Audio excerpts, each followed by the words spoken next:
Tolkien's world, like our own, began in the darkness.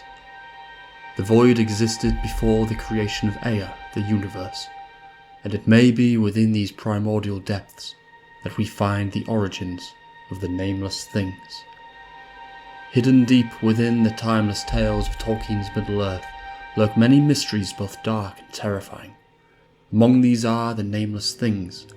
Mentioned only briefly in The Lord of the Rings, these creatures have captured the imagination of fans and scholars alike. Who are these strange creatures? What do they look like? And why did Tolkien leave their nature so ambiguous? Let us delve into the shadows of the world and uncover the secrets of these elusive beings. Far, far below the deepest delvings of the dwarfs, the world is gnawed by nameless things. Even Sauron knows them not. They are older than he.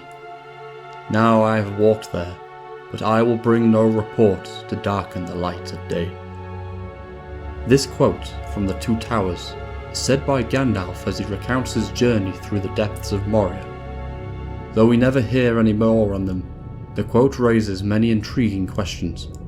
What are these creatures, and how could they be older than Sauron, who was himself a Maya spirit created at the beginning of time? And what does it mean that they gnaw at the world? To understand this, we must delve deep into the depths of Middle-earth's history. At the very beginning of the universe was the Ainur-Lindalei, the creation of the world through the music of the Ainur. The Nameless Things are suggested to be older than Sauron, who was among the Ainur, thus indicating that they may be older and in fact predate the shaping of the world itself. Perhaps they are the remnants of the world's chaotic beginning, existing before even the Valar descended into the world of Arda.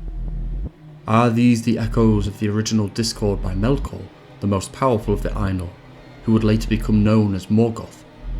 After all, it was he that introduced chaos and corruption into the universe, and it's possible that these creatures are a manifestation of that early evil, untouched by the safe guiding hands of the Valar.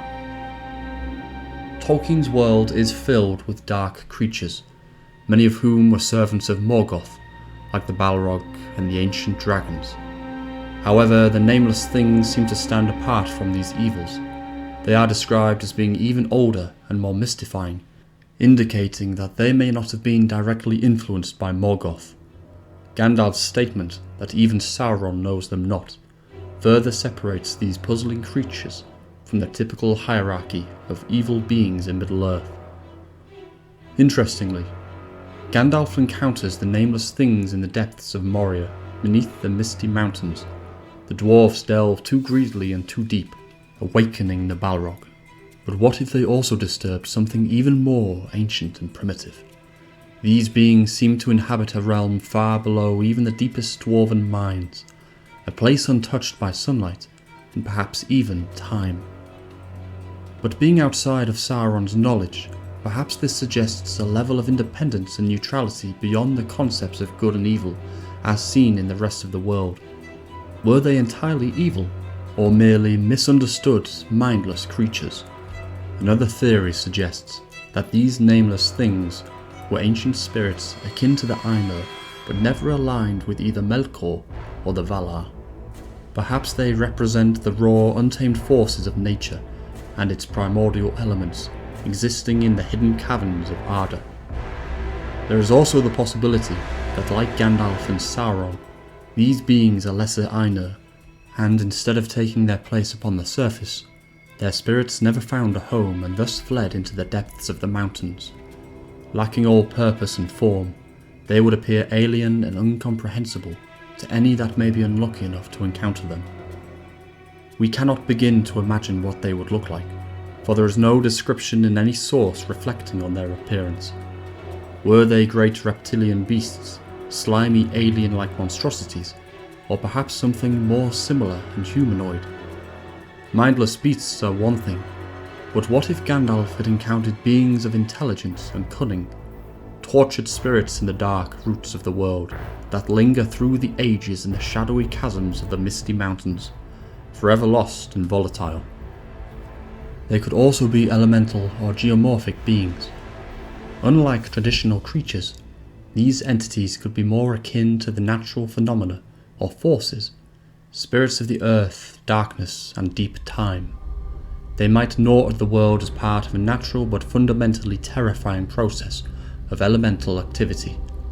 Perhaps their purpose was lost, and now after the discord of Melkor, they devour the world in the deeps to nourish their eternal pain and anguish. Another theory suggests that they could be the enduring effects of Morgoth's malice, the residue of terrible deeds or manifestations of lingering evil, dark and twisted remnants of his malevolent will persisting in the dark corners of Middle-earth. Given their description, the Nameless Things might very well inhabit the bedrock of Middle-earth, far below the surface and beyond the reach of dwarfs, goblins, and gods. The regions of the underworld are where the forgotten and the forbidden dwell in darkness, untouched by time and the world above. One being that would almost certainly be aware of them would be the Balrog, Durin's bane, as it was he who fought Gandalf to the very bowels of the earth. He used the tunnels made by the Nameless Things to dwell in and travel through. It could even be possible that Durin's bane fought with them throughout the ages, unknown to all but the creatures of the dark. It would also be wise to ask ourselves, are these creatures not of the same design as Ungoliant, the great spider, wrenched from the void during the Ainur-Lindale, as the songs of both Eru and Morgoth brought balance to the one's creation? The Nameless Things, then, are creatures akin to Ungoliant, who is the incarnation of the void itself, a force of pure darkness, always hungry, always devouring, that brought even Morgoth to heel. If she, a single creature of this kind, could have wrought so much devastation to both the Valar by draining the life of Lorelin and Telperion, the two trees of Valinor, and to Morgoth by trapping him within her darkened web, then who knows what those Nameless Things could conjure.